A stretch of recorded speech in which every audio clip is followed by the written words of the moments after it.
What's up YouTube, PokePrimer here, primed and ready to deliver you our Week 6 recap. I know it's way behind. We had a bye week.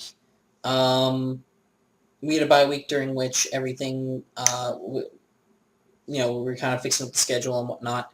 And then around that same time, I had my spring break, and then, first week back in class is really rough. So I didn't get a chance to work on it until now. But we are here with this recap. We only had one forfeit this week. Let me pull it up real quick so I can tell you guys which game it was. But only one forfeit this week. It's looking real nice, looking real crisp. We got the only forfeit we had for Week 6, the Kisaki Glaceons forfeited to the Meowth Rockets. So the Rockets are going to pick up the W there. Besides that, we have 11 games this week already to go. So let's go ahead and get into that. Let's get it. Alright, the first battle I'm going to cover this week is going to be the Atlanta Dragonites and the Memphis Brave Birds. The Brave Birds are bringing Mega Diancie, the Torrent Greninja, the Mienshao, Jolteon, Escavalier, and Cradilly, while the Haxorus, Meloetta, Latios, I believe it's Mega Latios, Stakataka, Seismitoad, and Tapu Koko are going to show up for the Dragonite side. So let's hop into this game and let's see what's going down. So we got the Mega Diancie here leading off against this Seismitoad. We're just going to see HP Grass turn 1 and just knock that thing the fuck out. Like, that was a pretty solid start. Not only is it get rid of a mon that was super effective on his Mega Diancie, that's one threat to the Diancie gone. It eliminated a Stealth Rocker from the Dragonite side as well, which is pretty huge. So he's going to go into this Air Balloon Stakataka. I'm going to slow it down a little bit because I'm getting a little bit ahead of my thoughts. But he's going to drop that Seismitoad real quick, and he's going to come out to this Air Balloon Stakataka, which is a really good counter in this case because, like, HP Ground, and he doesn't have HP Ground, obviously, and he can't, like, just Earth Power the Stakataka. So he's going to go out into Jolteon and actually take that Gyro Ball, shockingly. He actually lived. He is Life Orb, which is unfortunate. But he's not going to go out into his Escavalier as the Stakataka goes for the Earthquake. Drill Run is going to be able to knock out the Stakataka from the range. Crit did not matter. There's no universe where a 4 times effective Drill Run from that thing was going to not kill it. So Meloetta is going to go ahead and go for a Focus Blast here, and then it's just going to die to a Mega Horn. So again, it's just another mon drop into this Escavalier, putting in work. Hatch is going to come in here and go for a Dragon Dance. I'm not sure why, but the Mega Horn is going to be able to do a massive chunk of damage to the Haxorus, and then Earthquake's just going to knock it the fuck out. So Haxorus picking himself up a kill decently, but we got Mienshao out here. Obviously, he brings it in because it's Choice Scarf. It's going to outspeed the Haxorus and knock it out with a high jump kick. And then we're going to see that Latios come in, obviously seeing that the Mienshao is scarfed. Jolteon's going to get sacked here to the Latios. Makes complete sense, but no, the Latios goes for a Calm Mind. So he's going to die on his own means by going for that Shadow Ball there and dropping to his Life Orb, as the Latios is going to set up a second Calm Mind. So this is getting pretty scary, but we got this Greninja out here who's going to go for its Z move and hit it with a Sub-Zero Slammer that does not do nearly enough damage as he's able to recover all of that off. Dark Pulse is going to come out here though from the Greninja as Water Pulse comes out from the Latios. I don't know why he went for Water Pulse. Honestly, I don't know like what other moves he had. I don't know why he had Water Pulse in the first place. I actually don't understand why he had Water Pulse. He's able to get the recover off there, though. I'm actually going to look at the drafts and see like why he would have brought Water Pulse.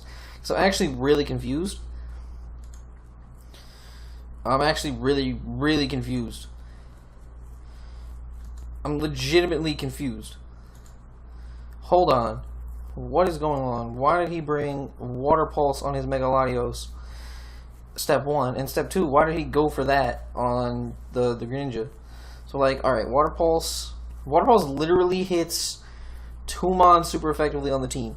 And that is the Mega Diancie, which Megaladios, I've used Megaladios before. You literally can just run like Steel Wing or some shit. You barely even need investment to Oko Mega Diancie with Steel Wing on Megaladi. Like, I think you literally just need to make it like a Hasty Nature or some shit like that, and it can Oko and the Armoldo, which realistically, like, first off, Megaladi learns Surf, so why are you running Water Pulse over Surf unless you're trying to get the confusions? And at that point, you're just being scum. No offense, my dude, but it's true. But yeah, I don't understand why he did that. I'm actually really confused. But we'll just keep at it. He's gonna get up another Calm Mind here. I don't know why. So he's trying to mitigate that Dark Pulse damage. It's doing 22% here, and we are going to see that flinch come out. So that is going to shut down that potential for a Latios sweep, which is pretty legit. Actually, a good luck there for James and the Brave Birds. I will say, if that hadn't happened, if that flinch hadn't happened, I think he was probably going for a cover that turn. If he wasn't, then that was really stupid. And he could have potentially just swept at that point. Because with +3 Spadef, I don't think he was going to be able to beat... I don't think he was going to be able to get beaten by the Mega Diancie. Nor do I think that Mian Shao would be able to knock it out. And then all of it comes down to Dilly Dilly, the Cray Dilly here. Trying to do something and just not going to do it. Thunder's actually going to miss here, as the Toxic Stalling is going to be able to happen. The Cradilly is going to be able to get that recover off, and that's GG 100%. James and the Brave Birds picking up a 3-0 W right here. The paralysis there obviously doesn't matter. It was just a matter of time at this point in the game. But GG to James and the Brave Birds picking up a big W over the Dragon Knights. Now on to the next game. The next game we'll be covering this week, and I know it's one of their favorites. Well, specifically, it's my boy Chris's favorite to see. It's his own game, not to make him sound little, full of himself. He's not full of himself. He's a great guy.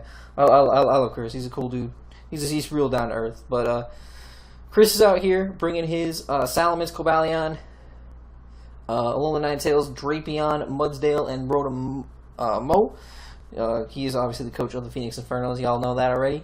As we see Jay and the Orlando Magikarps bringing Medicham. I think it's Mega Medicham. Actually, I'm pretty sure it's Mega Medicham. Mesprit, the P2, the Gliscor, the nasty Gliscor he's got rocking over here. The Rhyperior and the Magearna. So let's hop into this one. Always down for these games. So we see this Ninetales here lead off against a Mesprit, and we're just gonna see it go straight for a nasty plot. This man is going for the throat. Turn one, Jesus, going for the throat. Blizzard is gonna do a massive amount to the Mesprit. He eats a Citrus Berry, which is interesting prep to bring a Citrus. This is gonna be able to get off that extra sensory there, but man, that thing ate it. That had to be like fully Spadaf Mesprit. So he's like, all right, there's a chance I can't kill here. And the Mesprit's actually going to go for Recycle on that switch turn, which is actually really cool. He just goes straight for that Recycle and gets his Citrus back. But that means that Knockoff is going to do double damage now from the Drapion. So that is huge backfire on that actually really good play from Jay. But it backfired on him. But we're going to see Drapion switch out here. Obviously, he ain't stinging in on no Rhyperior. He ain't that stupid. But we're going to see a Brick Break come out, predicting maybe the Cobalion. Potentially, or maybe the Alolan Tails. But we see the Will-O-Wisp come out here onto this P2 from the Rotom. So Rotom's going to start getting that chip damage on P2, which is nice. And then he's just going to Volt Switch himself out of there. Because he knows that he knows he can't really afford to switch things in on him, which is pretty dope. And we're going to see the Toxic come out onto the Drapion switch in. That's actually really, really awesome for Chris. He's going to be able to knock off the Eviolite from the P2, which is huge, as the Ice Beam is going to come out, get a crit, and almost knock out the Drapion, but it's not going to be enough. It's just not going to be enough. And now he's going to switch out the Drapion here, going to preserve that thing for Death Fodder, as the P2 is going to be able to get a recover up. But now we have this Air Balloon Cobalion in here, staring down a non-Eviolated P2, and he's just going to Swords Dance in its face, not giving a shit. Ice Beam's going to pop that balloon, but that doesn't really matter at this point because the Cobalion is set up and is going to knock out that P2 with a close combat and just destroy that thing. Cobalion is out here now. We see the Gliscor come in, and Cobalion's going to go for the Iron Head on this thing, and he's not going to get the flinch, and the Earthquake is actually going to get a crit and knock out the Cobalion. So a flinch on that Iron Head would have been dope. That is a really, really bulky-ass Gliscor set. So we're going to see the Ninetales come out here. Go for almost free Blizzard. He could have probably switched his Magearna in pretty safely there. While the Ninetales really can't touch Magearna all that hard. But he's actually going to go out into the Medicham here. As the bulky-ass Mudsdale is going to come in here. Catch that Fake Out and then get that nice stamina boost. Which is really, really cool. I love Mudsdale for the stamina ability. It's super dope. He's going to go for the high jump kick. He's going to do 48%. Give him another stamina boost. And he goes for the counter. That is play of the week. One of the plays of the week. It has to be like up there somewhere.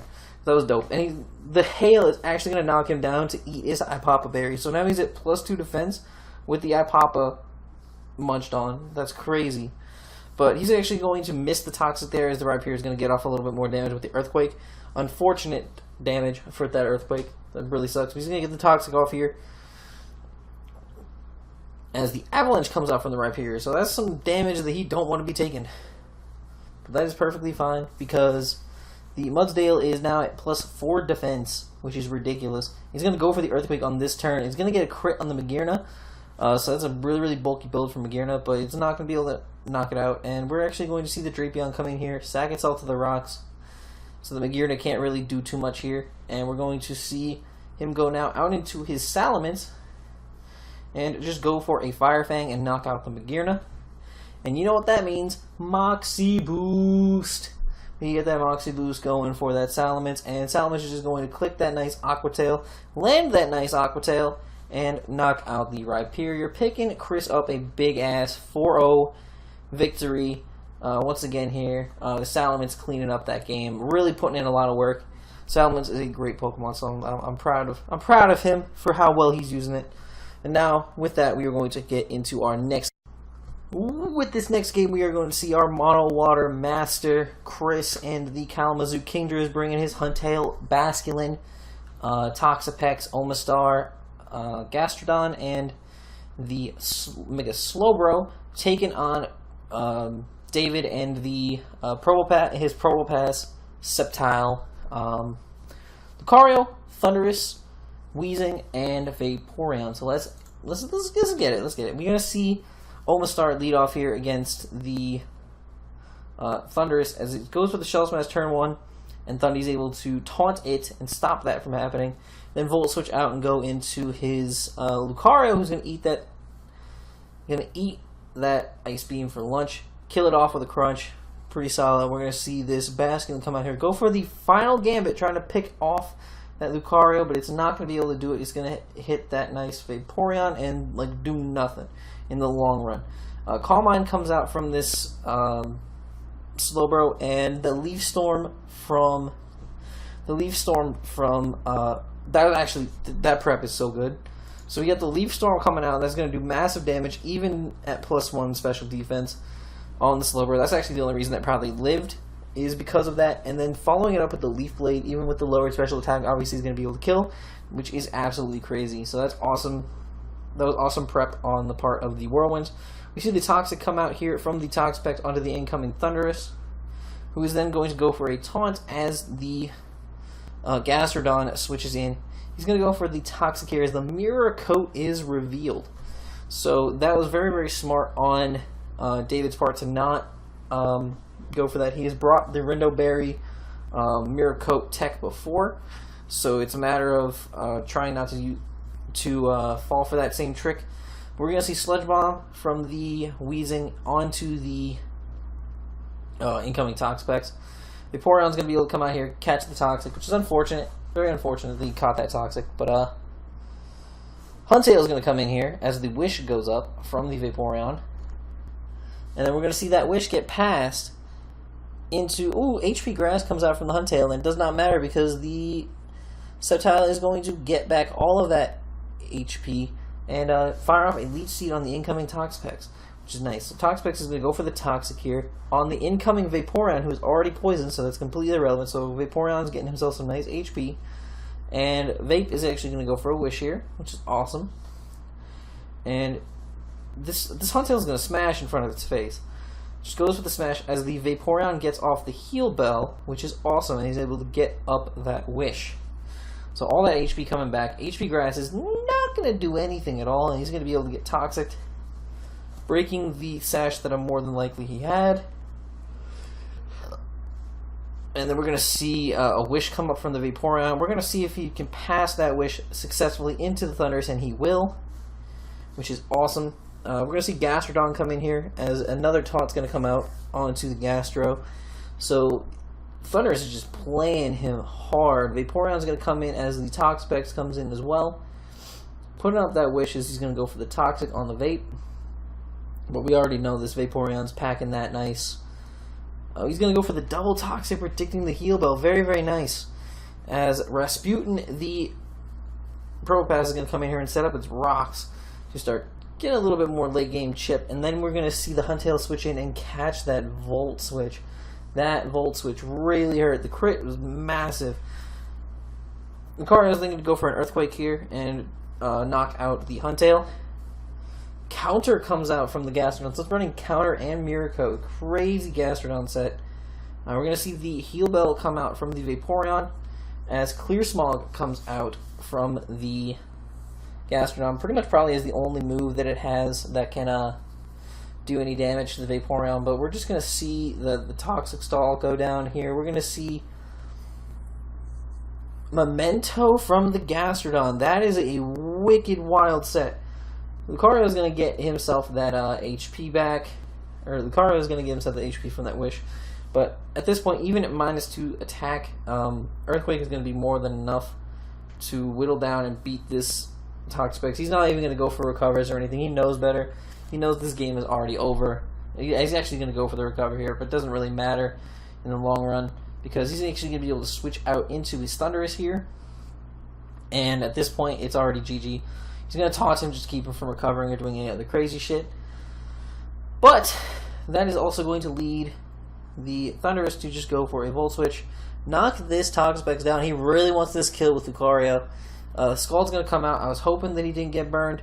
He does not get burned. And the Earthquake's going to come out and pick up a 6-0 for the Wellington Whirlwinds over Chris and the Kalamazoo Kingdras. Really, really well played game. This shows like the real issue with drafting a monotype team is because you're very limited in what you can do because you have to bring certain sets every week to make sure you can counter the things that obviously are just going to body. They're just going to straight up body your monotype. So it was a tough match for Chris to play. I mean, Sceptile is an amazing mon as well as Thundurus that just kind of shut down Mono Water as well as having something like the Vaporeon that just is immune essentially to 90% of the moves he can go for, or at least all the stat moves he can go for. But having a mon immune to all that's really, really solid and really, really hard for Chris to overcome. So not surprised by the outcome here, but what a match, what a well-played match by David. And Chris, I'm sure he'll bounce back. He's been playing really well with his monotype team, so we'll see where it goes from here. But that is going to be it for this one. Let's head on into the next one. Alright, so the next game we have going on is the North London Ledians, coached by Alex, taking on the Driftvale Drillbers, coached by Corey. Corey's bringing his Cacturn, his newly acquired Mega Arrow, Hitmontop, the Reuniclus, the Kartana, and the Primarina, as the North London Ledians are going to be bringing Araquanid, Crustle, Druddigon, Sharpedo, Snorlax, and Clefable. So let's get into this game. It's looking like some heat. We're going to see this Druddigon lead against the hard body, the Reuniclus. He's going to go for an Iron Defense, but it does not matter because we see an Infestation come out here, and he's going to go for the Toxic here and see if he's going to be the Regen or if he's going to be he is not Magikarp, so he is definitely a Regen. So he's going to get up his webs.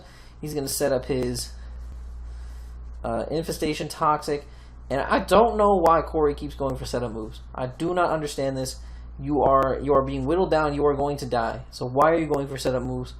I would have expected him to go for like a psychic or something there. At least would have get some damage off on this thing, but he did not do that. Double toxic turn. Both mons are now toxic. Hitmontop's going to probably want to go for that rapid spin, but we're going to see the rough skin Rocky helmet from the Druddigon. That is a massive damage onto the Hitmontop.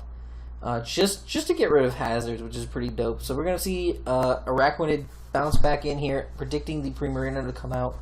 It's going to swallow, absolutely swallow that Surf like it's nothing. Hitmontop's going to come in here and get slowed down by them webs, but and not be able to get toxic because he's already toxic, which is pretty legit. So he's actually just going to start. Hitmontop's actually slower than Araquanid, which is almost insane to me. But Hitmontop's just going to spam Rapid Spin here as the Araquanid's going to be spamming his Sticky Webs. But then he's going to switch out here, being a little bit smarter here. He's going to get that Rough Skin Rocky Helmet damage off on the Hitmontop, who's also going to die to his Toxic now, which is very smart. So he's gotten rid of the thing that he needs to make sure he can potentially keep his webs up. Now, we see the Clefable come in here and eat an Ice Fang from the Aerodactyl, and then with its Babiri Berry, swallow that Steel Wing, even with a crit. That's crazy. He's going to be able to Moonblast the arrow. Stone Edge is going to be able to knock out the Clefable, though, as Ice Fang is going to do a massive chunk of damage to this Druddigon, but that Rough Skin Rocky Helmet is really fucking his team up, and now the rocks are up as well. So Ice Fang is going to be able to pick up the kill here, but that puts Arrow in a horrible range. He has to stay in here now, 100%. We see Rock Smash come out from the Aerodactyl. It's a very interesting prep, trying to get those defense drops and do some damage. He's going to miss with that Stone Edge. It kind of sucks because of the high crit move that could have done a really big chunk of damage to that Snorlax. But Stone Edge is just not going to do anything, and this Snorlax is just going to curse up in this Arrow's face. Just cursing. He's going to chomp on that Figgy and recycle on that turn, as the Facade's going to be able to knock out the Arrow. Kartana comes in here, and that does not gonna, and that's he's gonna be able to knock it out with that Sacred Sword that ignores defense boosts. People forget that sometimes, but we're gonna see the Sharpedo come in here, go for the Protect to get himself that speed boost. HP Fire Sharpedo is going to knock out the Kartana, which HP Fire anything knocks out Kartana. Let's be real. Poison Jab is going to knock out the Primarina. So this Sharpedo's out here. He's about to clean up this game. Cacturne is going to come in here and catch this Poison Jab as well. And that is going to be a 3-0 victory for the North London Ledians. Very, very well played by Alex and the Ledians. Very, very awesome game there. Just solidly well played. Really impressed. But with that, let's move on to the next one. Right here we have the Peoria Phantoms taking on the Tide Galicipods.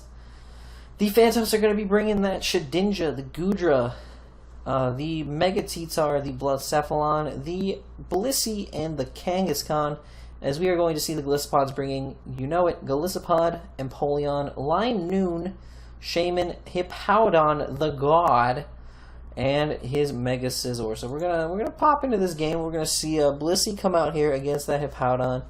And Blissey's going to go for Calm Mind. Very interesting to see Calm Mind Blissey here. Just turn one going for that Calm Mind. He's crazy. Crazy out here. Sets up to +2, gets Earthquake there. Not too big of a deal because he's able to eat that up.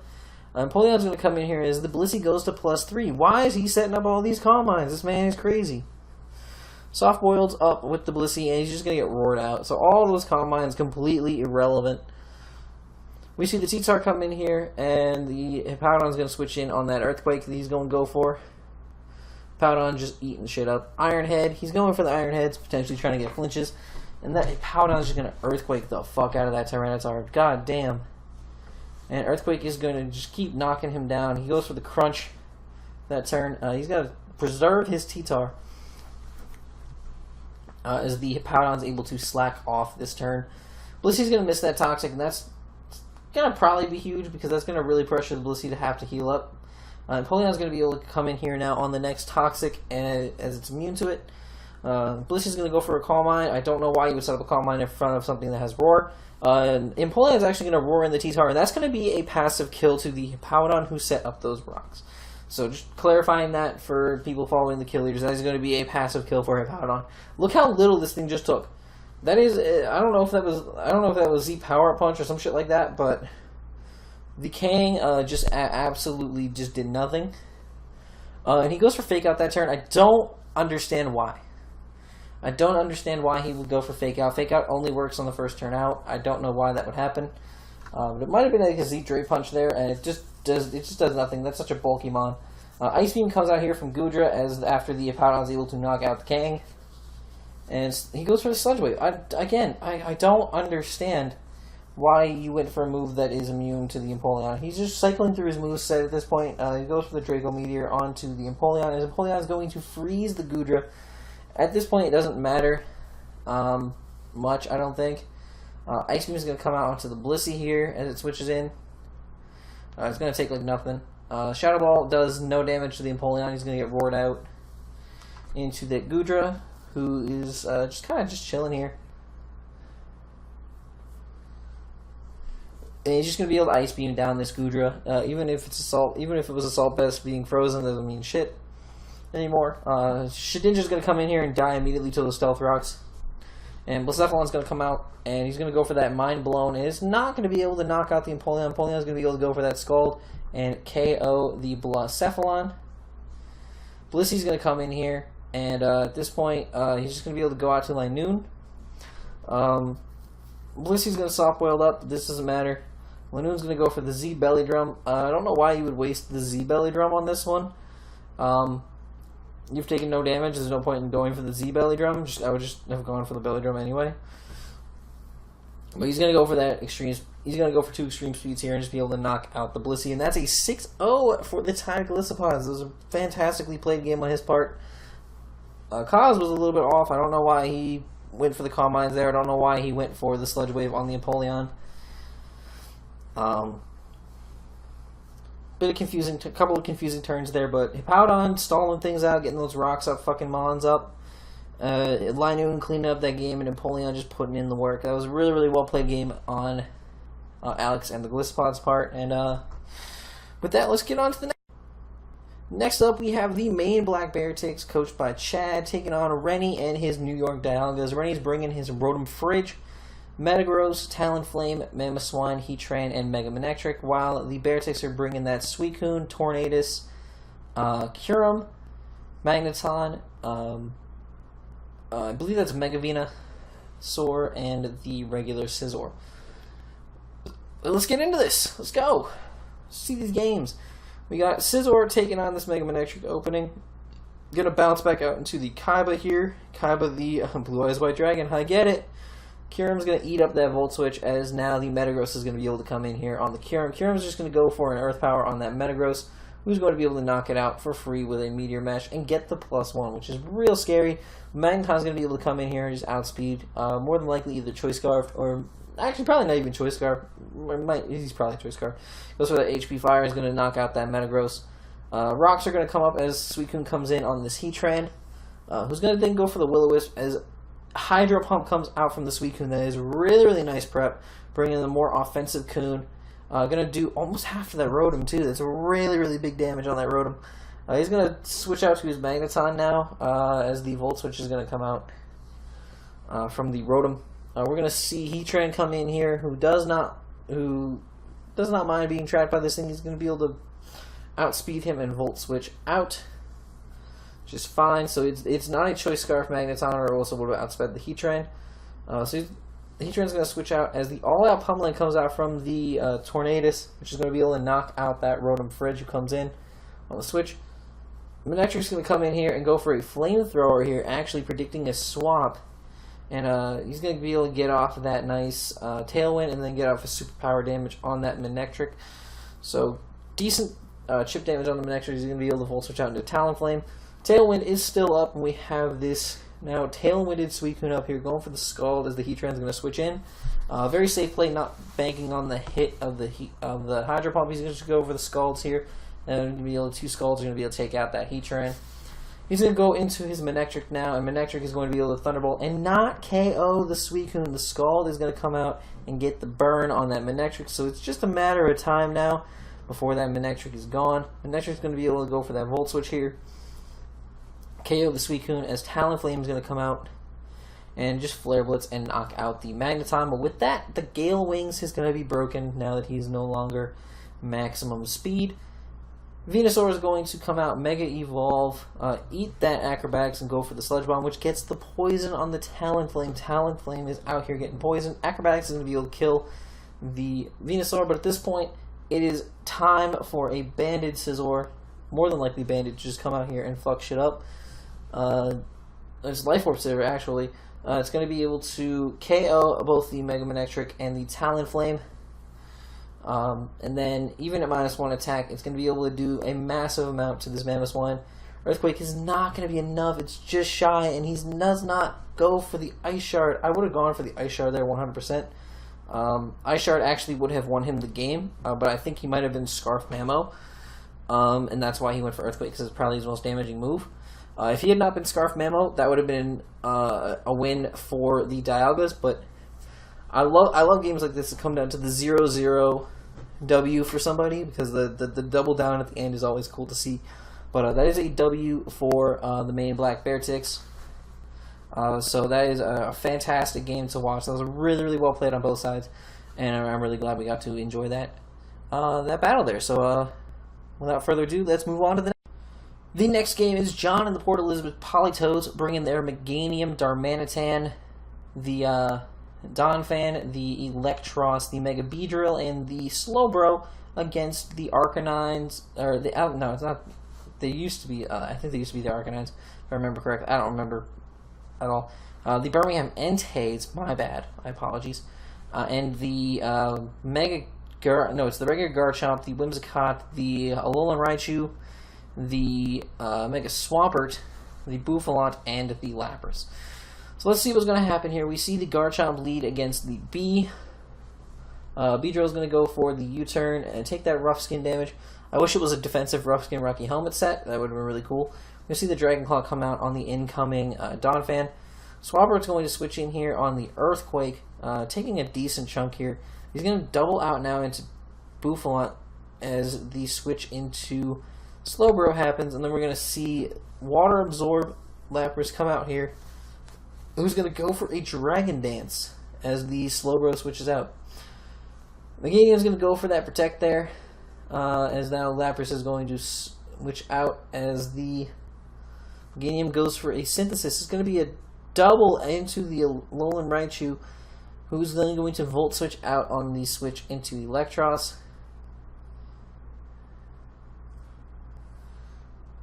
So now the Whimsicott's going to be able to U-turn out on this Electros, as the Swampert is going to be able to come in here, eat that Flamethrower, and get up its rocks. It's going to be able to Toxic that Slowbro, which is very important, as the Slowbro is going to go for a Calm Mind, bro. Garchomp's going to come in here as the Ice Beam comes out. That Ice Beam play was huge. That's awesome. The Garchomp just drops. Hard drops there. As the Lapras is going to come in here and then double out into the Raichu, and then triple switch back into that Lapras. We're going to pop out to the Lapras now on this Aromatherapy to get rid of that poison on his Slowbro, but we're going to see the Freeze Dry come out, a Dragon Dance on this turn, as he's going to go for the Synthesis. Really crazy. He's going to be able to get up a second Dragon Dance here as the Energy Ball comes out. Does not do over half, and activates Weakness Policy Lapras. That is a cool-ass set. The Ice Shard is not going to be able to kill, though, and the Energy Ball is going to be able to get the roll and KO the Lapras. Very unfortunate. That was a really, really cool set. Swampert's going to go for that Ice Punch there. It's not going to be able to kill, obviously, because of that Protect. And then the Ice Punch is going to do no damage to that Slowbro. Get the Toxic off here as the Slowbro goes for another Calm Mind here. Waterfall is going to do no damage. He's probably trying to fish for the flinches at this point. Scald comes out. No burn, thankfully. He's trying to get that flinch with the Waterfall. He needed that flinch, and that flinch does come through for him. But now he's going to be able to swap. Now he's going to swap into the Meganium on this incoming Waterfall, but it's not going to take that all that kindly. He's going to go for the Protect here, as obviously the Ice Punch is going to come out here. Very smart on his part. Ice Punch is going to be able to knock out that Meganium, though. as now the Beedrill is going to come in, and Poison Jab is going to be able to knock out the Swampert. Alolan Raichu is going to come out here, and I'm assuming it's probably Scarf if he's just going to come straight in on this Beedrill. Psychic is going to do a massive amount to the Electros, but not enough to warrant going for it again. Knockoff is going to get rid of the choice specs on the Whimsicott, so that's going to actually cause the Moonblast to not be able to kill, and Flamethrower is going to knock out the Whimsicott. Volt Switch will KO the Electros here, and the Bouffalant's going to come in as Cannon Bolt. The Donphan is going to come in here as we see a Cotton Guard from Bouffalant. Facade's going to get a crit here, do a little bit more damage. He's going to just keep going for that Facade as the Guava Berry comes out from the Donphan. This is giving the Donphan the opportunity to potentially bring this back. Breakneck Blitz is going to knock that Donphan down into a crazy low range, as an Ice Shard is going to be able to put it down low enough that it's looking like Mega B might be able to knock it out. It's not. U-Turn is not going to do enough, as Giga Impact comes out from the Bouffalant. That's not going to do nearly enough damage, and he's going to have to recharge here, which gives the Mega B the ability to come back here and click that nice Poison Jab. Thunderbolt is going to come out onto the Mega B, and it's just not going to be enough. Just not enough to KO the B. If that KO'd, that might have been able to pick him up the W, because, Darmanitan hasn't taken any damage, so he might have lived one Thunderbolt. But still, that was a crazy, crazy good game between these two. Really, really good game. And GG to John picking up the 3-0 victory. Now, with that, we will move on to the next. With this game we have here, we are going to pit the undefeated Jerusalem Jirachis with their Chansey, Landorus Landorus Therian, actually, my bad. The Typhlosion, the Mega Gyarados, the Galvantula, and the Dusclops against the Ohio Castforms with the Uxie, Marowak, Cofagrigus, Mecha Charizard Y, I believe, Feraligatr, and Comfey. So let's see how this game goes. We're going to see Lando lead off against the Cofagrigus, as the U-turn is going to happen here. Obviously, he's going to switch out and go out into that Galvantula as the Trick Room gets set up. So that's going to be hard to deal with for sure. The burn on the Galvantula. As the webs go up, Bug Buzz is going to come out onto this Marowak. Sticky Webs plus this Trick Room is actually going to be pretty annoying, I'm sure, for the Jirachis. Marowak's going to be slower than this Dusclops and be able to get off that knockoff, get rid of its Eviolite, as the Dusclops is going to burn the Marowak, basically making it useless. Nightshade's going to come out as the Cofagrigus comes in, so it's going to get a little bit of chip damage on that Cofag, but the Will-O-Wisp is going to miss here as the Trick Room comes up again. Marowak's going to come out here as a Nightshade's going to come out from the Dusclops, and that's going to put the Marowak in range of another Nightshade, which he's going to go for after it eats up another knockoff. So we're going to see a Will-O-Wisp come out onto the Dusclops as a return Willow is going to go onto the Cofag. So now both sides are burned and getting some chip. Dusclops is going to go for that Pain Split after the Energy Ball does a little bit of chip. He's going to be able to get some nice HP back off of that. Energy Ball comes out now as the Galvantula is going to come in, and the Cofag is going to hit him with that and do very little damage. Bug Buzz is going to come out, maybe predicting the switch there, and it's going to do very little damage, but it's going to get the Spadef drop. Energy Ball is going to come out again, probably trying to go for this Spadef drop as well. Volt Switch will do a little bit of damage to that Cofag, but not enough. We're going to see Dusclops now come in, and Energy Ball is going to do a little chunk, get the Spadef drop on the Dusclops, but the Nightshade is going to be able to pick up the kills. So Dusclops already with 2 kills in this game, putting in a lot of work. Gator is going to come out here, and the Willow miss is huge. While the while the burn might not have prevented the kill from the sheer force, probably potentially life orb boosted Gator, it still is a big deal because that prevented the Gator from being burned for the rest of the match, and that is huge. That's huge because a burned Gator is a much easier to deal with Gator, and unless he has Heal Bell on his Uxie or the Aromatherapy on his Comfey, that would have been a burned Gator for the rest of the game, and that's not cool. So we see Chansey come out here against the Gator, and Liquidation is going to do almost half, and now it's going to be paralyzed. So, mind you, there's Trick Room here with a paralyzed Gator under Sticky Webs. We're going to see the Chansey get the soft boiled up as the Uxie comes in. Uxie's going to go for Trick, and it's going to fail because of the fact that Uxie tried to Trick on an incoming Mega Switch. Uxie's going to get that Trick Room up, though, as the Gyarados goes for the Dragon Dance. Thunderbolt is going to weaken that Gyarados down decently far as the Crunch. As 2 Crunches are going to be able to knock it out after it pops its Focus Sash. Gator's going to be able to come in here, though, and be able to pick off the Gyarados with a Crunch. Very, very solid here. It's going to get paralyzed in this turn as the Chansey's going to be able to go for that Seismic Toss, get some damage off. Zard's going to come in here, obviously not touched by those Sticky Webs, and it's going to take that Seismic Toss not too well. Gotta get the flinch with that Air Slash there. It doesn't really matter. Like, he needs like 5,000 Air Slash flinches for this to matter. But he's going to be able to get the Thunder Wave off onto the Zard, as now the Seismic Tosses are going to be able to do. He misses both an Air Slash and a Fire Blast. That really does suck. Wouldn't have done too much damage. The Fire Blast might have done a lot more. But still, it sucks. He's going to be able to get a Thunder Wave off on this Comfey. And just start whittling this thing down with Seismic Tosses. This Chansey is an absolute monster. This man knows how to play his Chanseys very, very well. Chansey's a beast. Chansey is an absolute beast for this man. So I'm really, really impressed by how he's been using Chansey. He is tearing through this Comfey. Comfey is not doing too much here with this Trick Room up. Draining Kiss is going to come out. I think it's at +3 here. It's going to do a massive amount of damage to this Typhlosion. It's going to go for an Extra Sensory. I don't know why he went for Extra Sensory. Maybe it was his best move to hit both Mons. But Galvantula is going to come out here. Now we got a +4 Comfey on the field with Trick Room up. And Draining Kiss is going to be able to knock out that Galvantula. Lando is going to come in here as the Comfey is going to hit him with a Draining Kiss and get himself back up to full HP as the knockoff is going to come out onto the Comfey. So getting rid of that thing's leftovers is going to help a little bit in trying to beat this thing. Draining Kiss now at +4 is going to do a massive amount to the Typhlosion, who's going to be able to Flamethrower the Comfey and whittle it down a little bit. It's going to get paralyzed here, which is unfortunate for him. Double para back-to-back. Can we see a triple para? No, we're not going to see the Trick Room come out, but he's going to get parried on this turn and then get whittled down more by that Flamethrower. Draining Kiss, though, he's going to go for that Draining Kiss on this turn and be able to knock him out.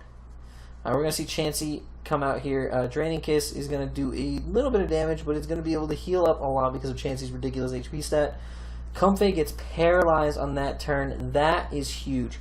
That is huge. That Hacks absolutely screwed the Castforms. The Castforms pretty much had this game won because Comfey could have easily 1v1'd the Chansey here, be getting more than enough HP off of Draining Kisses and stuff, and could have easily stalled out the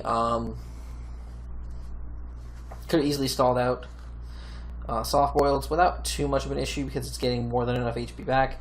Lando really, and all he had to do was stall down the Chansey enough so that Gator can come in here. Even the Soft Boiled Gator could beat it, but he's going to get paralyzed on that turn, which sucks. Get the Liquidation off. Look at the damage he's doing with Liquidation. And another para there is going to screw it because that is going to screw the game for him. Really, really sucks. A lot of hacks there near the end with all those paralysis. That was huge for the game. Really, really huge for the game. Realistically, though, it could have been an entirely different match if the Will-O-Wisp had landed earlier on the Gator, because the Gator wouldn't have been as much of a threat near the end of the game there. But realistically, looking at the matchup, especially based upon what the Gator was doing with its liquidations there, being able to hit 2 liquidations right away, not being paralyzed that first turn, that would have been really huge, because he would have been able to 2-KO the Chansey, obviously, and been at a decent enough amount of HP to maybe live a hit from the Lando, I'm not sure, or even be able to just pick it off with like an Aqua Jet or something, if he had it. Would have been able to beat the Lando with that, and then he could have ended the streak of the Jirachis, but they are going to be able to live up to the name of his mascot and be able to pick up the A bunch of pairs there near the end and pick up the W and stay undefeated at 7-0. So that's really, really huge for the Jirachis. But we're going to move on to the next game. The next game we have here is going to be my game, where I'm bringing my Cryogonal, the Licky, the Florges, the Bronzong, the Weavile, and the Roserade against Ethan and his Cleveland Typhlosions, bringing the Avalugg, the Lycanroc Dusk, the Hawlucha, the Superior, the Mismagius, and the Mega Pinsir. So let's talk about this. We're going to switch sides, though, because we're out here. We're going to see Mismagius lead off against Bronzong. Obviously, I have to switch here into my Licky. He's going to go for the Shadow Ball, so that's perfect turn 1 for me. He's going to go out to the Mega Pinsir as I'm going to set up a Wish. He's going to go for a Storm Throw, and that's going to pop my Chople Berry. And that's not going to do a lot of damage. I'm going to be able to get off a Body Slam on this thing.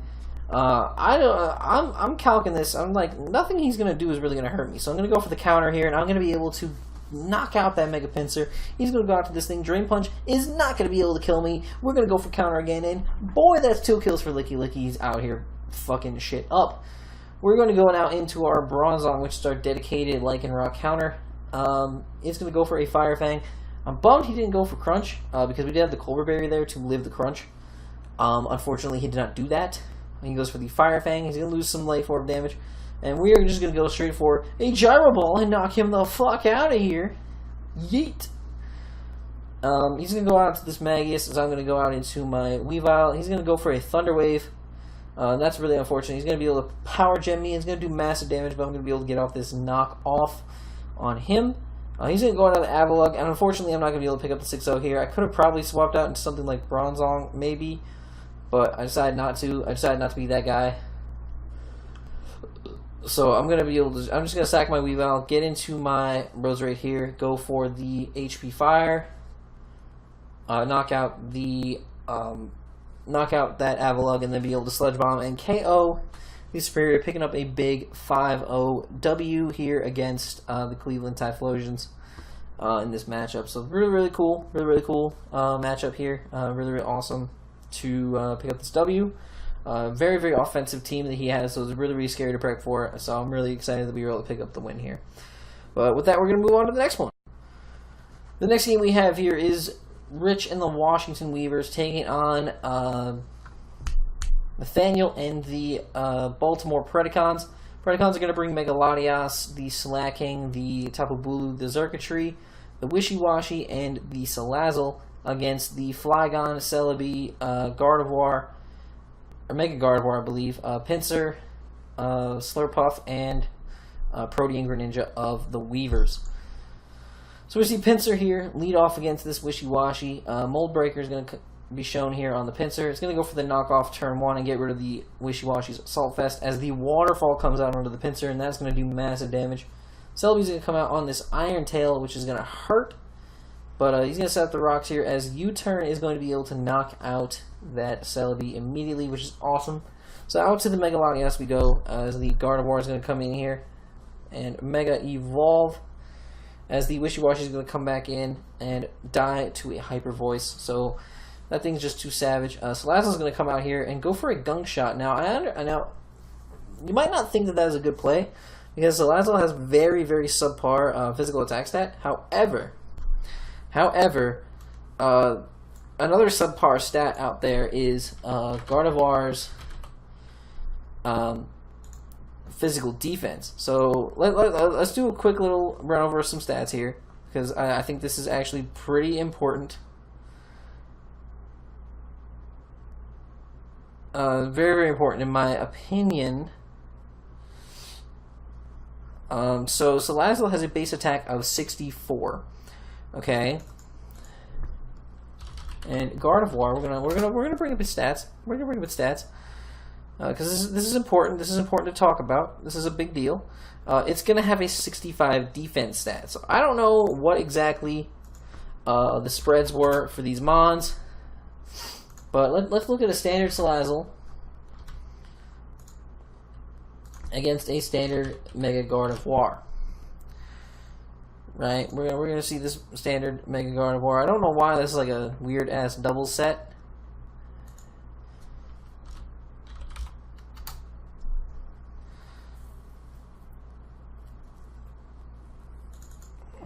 So let's just put it against max HP Gardevoir. So alright, we're looking like damage-wise, Gunk Shot from a standard timid max special attack Salazzle, Gunk Shot does 60 to 70, Sludge Wave does 63 to 74. Alright, that's max special attack.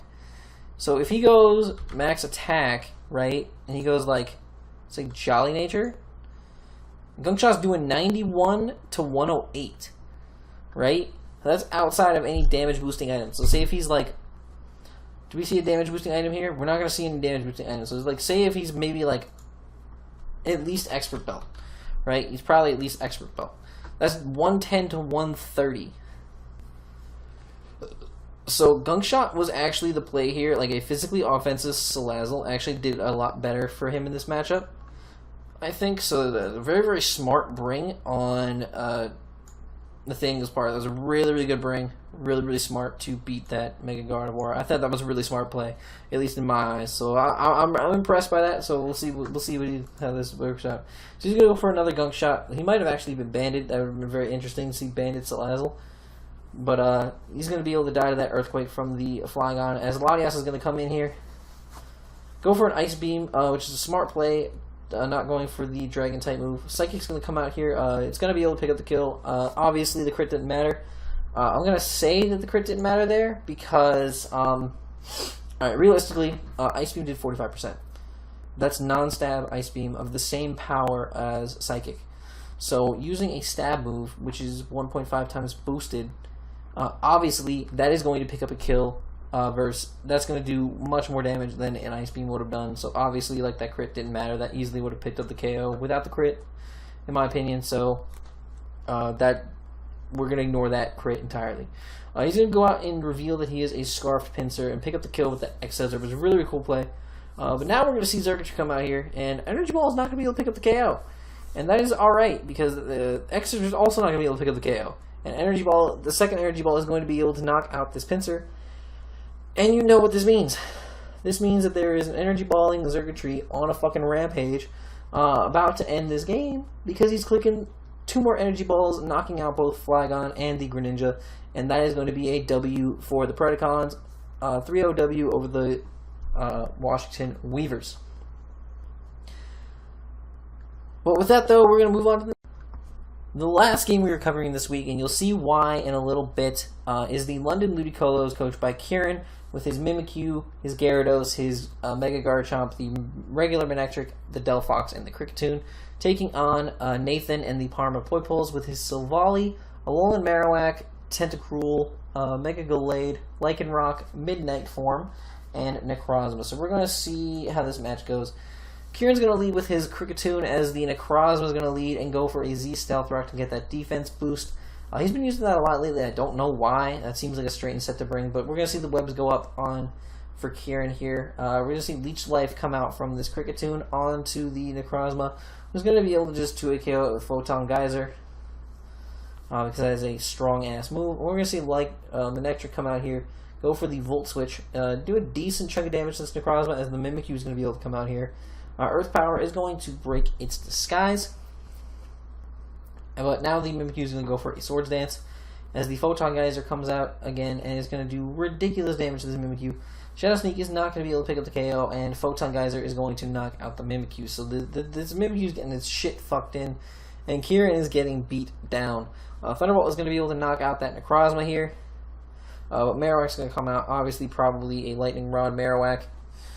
It's going to be able to go for an Earthquake, as the Gyarados is going to come in and be immune to that, which is cool.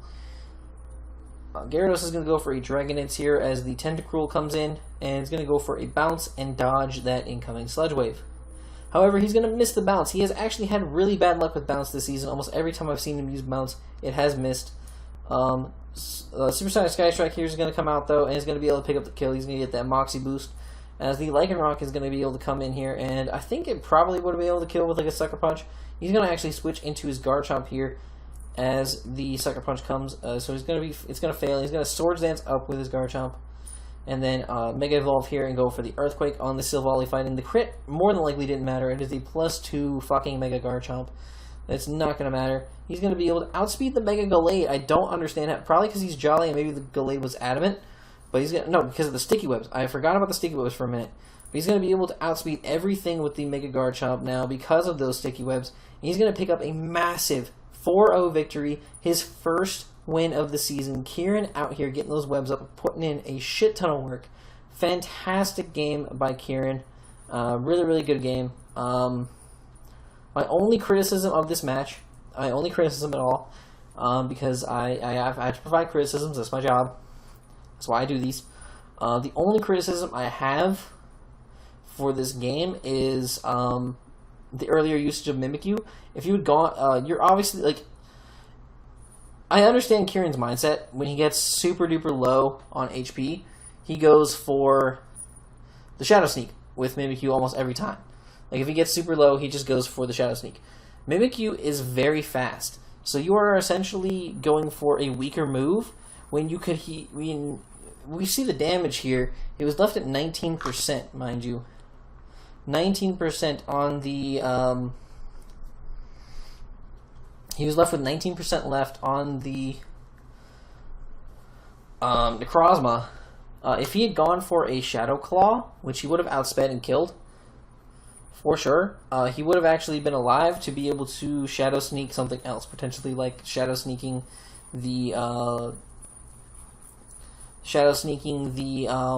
Lycanroc, which most likely would have been the Mon to come in there and just had something else to hit his team really hard with. I think that would have been very beneficial. And Kieran, I hope you watch this, dude. Actually, like please watch this. Keep an eye on your speed stats, because like you're definitely faster than a Necrozma in this case. You're definitely faster than, and you're faster than the Lycanroc, so you'd be able to hit it with a Shadow Sneak at least, over top of the Sucker Punch, obviously. You could have even played him a little bit and gone for a Swords Dance on the first Sucker Punch, and then followed up with the Shadow Sneak afterwards to do even more damage, potentially even picking up a KO. Just a matter of playing the Mimikyu a little better. But other than that, really, really well played game. Getting those webs up was a focus, and it was really important. Making sure that they stayed up. Pressuring that Tentacruel with the Gyarados there was really important. If I were Nathan, I would have been going for like Rapid Spin immediately to get rid of those webs, personally. Even if he had taken that +1 bounce, that definitely wouldn't have been a huge deal. In the long run, I don't think that would have been a really, really massive problem to take that, and I think it would have been perfectly fine if he did. But regardless, he picks up the W, and good on Kieran for picking up a win here. Hopefully he can pick up more in the future. But with that, that's going to end this, and we're going to hop into the kill leaders for this week, and we have some crazy fucking shakeups. Let's go check them out. Alright, so these kill leaders this week, we're going to start off with our top 3, and the first one, which is no surprise to anybody, is going to be the Xurkitree from the Baltimore Protocon, sitting at a nice crisp 13-2 with a +11 differential. Really, really awesome how he's played the Xurkitree throughout the season. He getting up those 3 kills this week with the Scarfed Zerk in the end game. Very, very well played on his part. It was smart that he went for the... he probably calced the X-Scissor from the Scarfed Pinsir beforehand, which is why he went for the Energy Ball, because he knew the Energy Ball would be able to knock out both the Flygon and the Greninja, so it was very, very smart of him to do that. Now, do I think the game would have been different if Greninja had like Shadow Sneak or Extra Sensory to pick it off? Maybe. And that is only depending on the fact that of him not being scarfed, not being a scarfed Bulu, or not being scarfed Slacking. If he wasn't scarfed on either of those, which he was scarfed on Xurkitree, so it's a good chance that he probably wasn't. The game could have been different if he had priority on his Greninja, but he did not, alas. So the Xurkitree is able to pick up that sweep at the end, which is securing it this top spot in the leaderboard. Now, following in second place, picking up the silver this week, which almost disgusts me to see, but at the same time I'm very proud, is the Chansey of the Jerusalem Jirachis. Yes, Chansey is in the top kill leaders of the league. What the fuck? 9 direct kills. It has picked up all of its kills from seismic tosses and stuff throughout the season. That, to me, is absolutely ludicrous.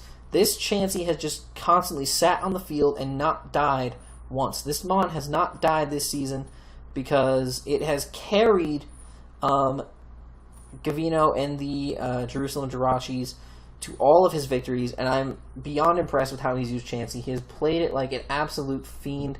This dude is on fire with Chansey, and I'm really impressed, so hopefully he keeps up the great work with that. The next Mon we have rocking out here is going to be the third place Mon being Salamence of the Phoenix Infernos, 12-4 with a +8 differential.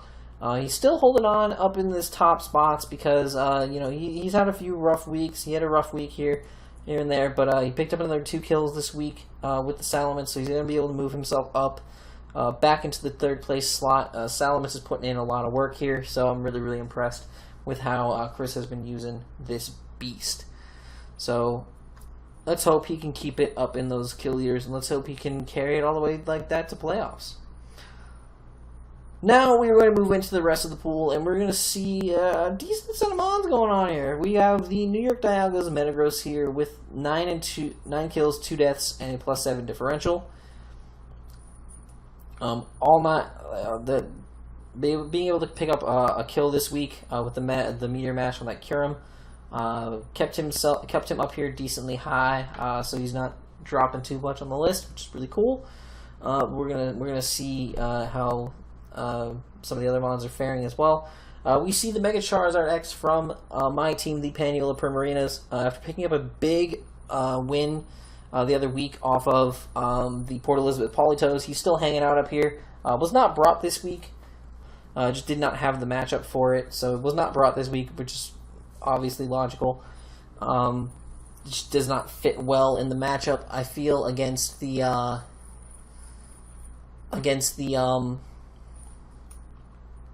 Typhlosions. It just doesn't seem like a good match with things like the Lycan Rock around. So it did not come this week, but hopefully it will be able to come in future weeks and keep itself near the top of the leaderboard. We see, making its return after some really impressive play this week, is the Hippowdon from the Tide Gallisopods.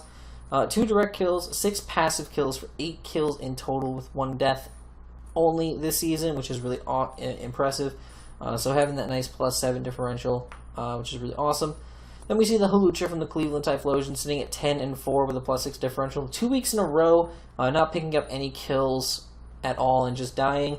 Very unfortunate for the Typhlosions. Hawlucha's dropping a little bit here. Hopefully he will be able to bounce back and start picking up some kills again with the Hawlucha. He was really on a tear at the beginning of the season there, and he's in a little bit of a slump, but hopefully he'll be able to bounce back from this. I think he will. He's a really, really solid coach, so hopefully that'll be good for him. And I do apologize, there's a little bit of an error here, but that is definitely meant to be a 6 at the bottom. We have a 3-way tie for the bottom few slots. 3-way tie for 8th place here in a sense, between the Mega Beedrill from the Port Elizabeth Politoads picking up a bunch of kills this week. The Mamoswine from the New York Dialgos not being able to pick up a kill this week, but having been severely impressive throughout the rest of the season. And the Rotom Mo, actually, from the Phoenix Infernos, also being a very solid Mon. All staying at 8-2 with +6 differentials. Really cool to see the teams that have multiple Mons on this list. The Dialgas, the Infernos, as well as... Actually, it's just the Dialgas and the Infernos sitting with the multiple Mons on the list, which is really impressive. Getting multiple Mons on a top 10 list like this is a really, really tough feat. Trying to spread the kills out as much as you can amongst your teams, so it's really, really cool that they've been able to do that so far. Hopefully, these kill leaders will be able to stick it out for the rest of the season, but we got a long way to go. This is just post week 6. We got another 10 weeks left to go, so it's going to be a long season when these kill leaders will more than likely change drastically as time goes on. But with that, though, we are going to get out of here. If you guys have enjoyed, make sure to leave a like down below. Again, I apologize for how late this is. Week 6 technically has been over for a while now. we had a bye week over the course of my spring break, which is actually really convenient. But due to the fact that it was my spring break and everything, and we also had kind of a little bit of a bye week as well due to schedule issues. So we basically had like 2 bye weeks back to back, and now we're back again, going strong. We're like deep into week 7, but I just didn't have the time over the past like week or 2 to get this done. But I finally got it done for you guys, and I hope you guys enjoy it. If you have, make sure to leave a like down below, subscribe if you have not already. And until next time, guys, I am PokePrimer, and I'm going to sign off.